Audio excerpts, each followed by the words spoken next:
এখন সকালবেলাটা বেশ ব্যস্ততার মধ্যেই দিনগুলো কাটে, কেননা আমাদের এখন অনেকটা বেশি কাজের সময়। কেননা মাঠের কাজ তো, জমির কাজ অনেকটা বেশি, সেজন্য বাবা মা অনেকটা ব্যস্ত, সেজন্য আমরাও কিন্তু বেশ খানিকটা ব্যস্ত থাকি। তো আজকে সকালবেলা চলো একটা ছোট্ট ভিডিও তোমাদের সাথে শেয়ার করি। সকালবেলা না, এটা কথাটা ভুল বললাম, তো সরি। তো চলো সকাল থেকে একটা ছোট্ট ভিডিও তোমাদের সাথে শেয়ার করি। আর তোমাদের সবাইকে জানাই গুড মর্নিং। তোমরা সবাই কেমন আছো অবশ্যই আমাকে কমেন্টে জানিও। আর দেখো সকালবেলা যেহেতু অনেকটা ব্যস্ততার মধ্যে দিয়ে, কারণ পুকুন ঘুমাতেই সমস্ত কাজকর্ম কমপ্লিট করতে হয়, তো সেই জন্য সকালের কাজকর্ম আর দেখানো হয়নি। তো যাই হোক, তারপরে এই যে পুজোর বাসন মাজা কমপ্লিট করে নিয়ে তারপর আমি কলসিতে করে জল নিয়ে আসলাম। আমাদের ভাত রান্না করার বা তরকারি ভাতে যে সমস্ত রান্না করার জন্য জল লাগে, সেগুলো কিন্তু একটু ওই আমাদের আর কি 2-3 বাড়ি পরে একটা সরকার থেকে কল আছে, সেই জলেই নিয়ে আসা হয়। কেননা আমাদের বাড়ির যে কল রয়েছে সেখানে প্রচুর আয়রন, তো সেই জল দিয়ে আমি পুকুনকে চান করানো হয় না। আর পুকুরে না এই জলটা একদমই শ্যুট করে না, এই জলে স্নান করালেও একদমই ঠান্ডা লেগে যায়, সেজন্য আমি করাই না। তো যাই হোক, তারপরে এই যে অনেকগুলো জামাকাপড় ভিজিয়েছিলাম, বেশ অনেক দিন ধরে খালি বৃষ্টি আর বৃষ্টি।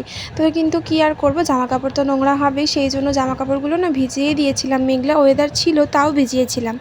তো যেহেতু সবই বাড়িতে পরারই ছিল, সব হালকা পাতলা জামাকাপড় ছিল, একটু হাওয়া বাতাস থাকলেই না শুকিয়ে যাবে। তো জামাকাপড় আমার কাচা কমপ্লিট হয়ে গেছে। সারা বারান্দা, যেহেতু আমাদের অনেক বড় বারান্দা, সারা বারান্দা জুড়েই কিন্তু জামাকাপড়গুলো মেলে দিলাম। তো জামাকাপড় মেলা তো হয়ে গেছে। আর আমাদের এখানে না প্রায় বন্যা বন্যা ভাব। তো আমাদের ওখানে কি জল অনেকটা রয়েছে। আমাদের যেহেতু বাড়ির কাছেই গঙ্গায় কিন্তু প্রচুর জল, একদম ভরা গঙ্গা। তো কখনো যদি সময় পাই তাহলে নিশ্চয়ই গঙ্গায় গিয়ে তোমাদেরকে দেখাবো যে গঙ্গায় কতটা জল হয়েছে। আর আমাদের বাড়ির প্রায় কাছেই কিন্তু জলটা চলে এসেছে। তারপরে এই যে বাসনপত্রগুলো মেজে নিলাম খাওয়া দাওয়া কমপ্লিট করার পর।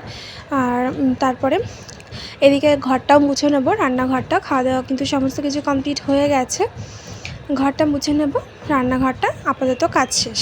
আর এদিকে চলো তোমাদের সাথে শেয়ার করি, আমাদের সব কিছু অল্প অল্প রয়েছে, কারণ আমাদের জমিতে অনেক মানুষে কাজ করে, তারা কিন্তু সবাই ভাত খায়, সেই জন্য এখানে অল্প চিকেন রয়েছে, ডাল রয়েছে, আলু সয়াবিন ফুলকপি পটল দিয়ে একটা তরকারি রয়েছে, পটল ভাজা রয়েছে। তো সবই কিন্তু প্রায় শেষের পথে, কারণ আমার সবার খাওয়া দাওয়া হয়ে গেছে আর মাঠে কিন্তু খাবার পাঠানোও হয়ে গেছে, সেই জন্য।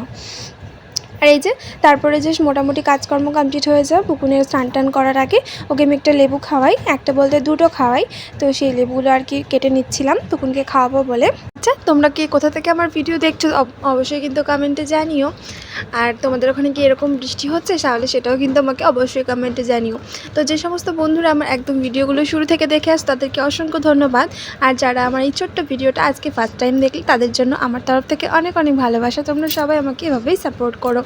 তো তারপর আমি যে পুকুনকে লেবু খাইয়ে স্নান টান করিয়ে ঘুম পাড়িয়ে দিয়েছিলাম, তারপর আমি নিজে স্নান টান করিয়ে আর কি পুজোটা দিলাম। তারপর দেখো কীরকমভাবে পুজো দেওয়ার পরেই না ঝিঝির করে বৃষ্টি শুরু হয়ে গেছে। তোমরা ক্যামেরাতে কতটা দেখতে পাচ্ছ জানি না, কিন্তু বৃষ্টি কিন্তু পড়ছে, ভালো করে নোটিস করো। আর তারপরে হলো তো মুষলধারায় বৃষ্টি। আর দেখো বিকাল 5টা বেজে গেছে মোটামুটি। আমি যখন পুজো দিয়েছি 1:30টা মতন বাজে, তখন থেকে বিকাল 5টা, তখনও কিন্তু বৃষ্টি কমেনি। তো কী আর করবো, বৃষ্টি তো নিজের কাজ করছে, আমাকেও নিজের কাজ করতে হবে। তো এখানে আমি আটা মেখে নিচ্ছিলাম রাতের জন্য খাবার বানাবো বলে। তো চলো আজকের মতন আসি, সবাই খুব ভালো থেকো, টাটা।